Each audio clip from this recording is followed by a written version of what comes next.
તો ગાઈસ આજે એડિટિંગ કરતા વખતે પીસીએ ધોકો આપ્યો, એટલે કે પીસી બગડી ગયું. આ લેપટોપમાં મજા નથી આવતી, એટલે આ પીસી થોડી બગડી, એટલે નિલેશભાઈ આપણે વોચ કરે છે, રેમ બેમ સાફ કરશે કદાચ તો ચાલુ થઈ જશે. તો આ जयदीप તમને કોઈ કહેવા માંગે, બોલ जयदीप. तो गाइस आज हम बहुत परेशान हो चुके हैं। पहले बदल ले कि हमारा लैपटॉप चालू नहीं हो रहा है। कुछ क्या हो, लैपटॉप नहीं पीसी क्या ले आए. अरे तुम समझ में अंधे हो। ओके चलो पीसी पीसी वो क्या है ना, मेरे को बीच बीच में मजाक करने का बहुत अच्छा लगता है. तो मिलते हैं अगले वीडियो में. Bye guys. लाइक नहीं हो હજુ બ્લોગ બાકી છે. હજુ તો આપણે શૂટિંગમાં જવાનું, એ ભાગ લેવાનો છે, તો વિડીયો આપણે પૂરો જોજો, બરાબર? तो चलो. तो गाइस देखो हमने साफ सब कुछ कर दिया है. तो कालते देखते अभी शुरू हो रहा है नहीं हो रहा है. ये हमारे सर हैं नीलेश सर. તો ગાઈસ તમે જો ગુજરાતી સોંગનું શૂટિંગ કેવી રીતે થાય છે. આ કેમેરો લાગી ગયો છે અને હોમ આર્ટિસ્ટ એટલે કે સિંગર લિરિક્સ આપે છે. અમારા ડાયરેક્ટર કોક વાત કરો છે. આ વખતે કોઈક નવું તમને બ્લોગની અંદર જોવા મળશે, એટલે કે સોંગની અંદર તમને જોવા મળશે. સોંગ તમે ના જોયો તો જોઈ લેજો, લિંક ડિસ્ક્રિપ્શનમાં છે.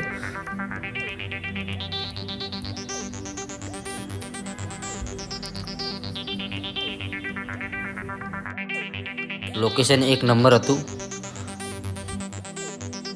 આ રીતે શૂટિંગ થાય છે ગુજરાતી સોંગનું. કોઈ પણ સોંગ હોય આ રીતે શૂટિંગ થાય છે.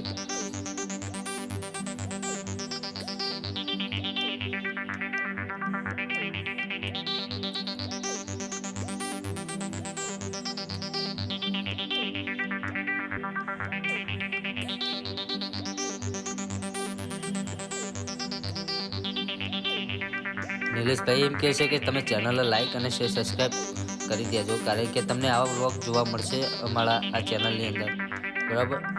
તો તમને દેખાતું છે લાલ કલરનું બટન, એ દબાઈ દો.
तो फाइनली गाइस शूटिंग पूरा खत्म हो चुका है, ठीक है। तो हम कैमरा वगैरह बंद करते, कैमरा सही रख देते हैं, ठीक है। तो चलो भाई चलते हैं अपने अपने घर। और एक बात, चैनल को सब्सक्राइब कर देना, ठीक है। लाइक, सब्सक्राइब और कमेंट मत भूलना, ठीक है। कि शूटिंग कैसा रहा, और आ जाएगा, मैं लिंक दे दूंगा आपको, ठीक है। वीडियो के नीचे लिंक मिल जाएगा, ठीक है। सब्सक्राइब कर देना भाई।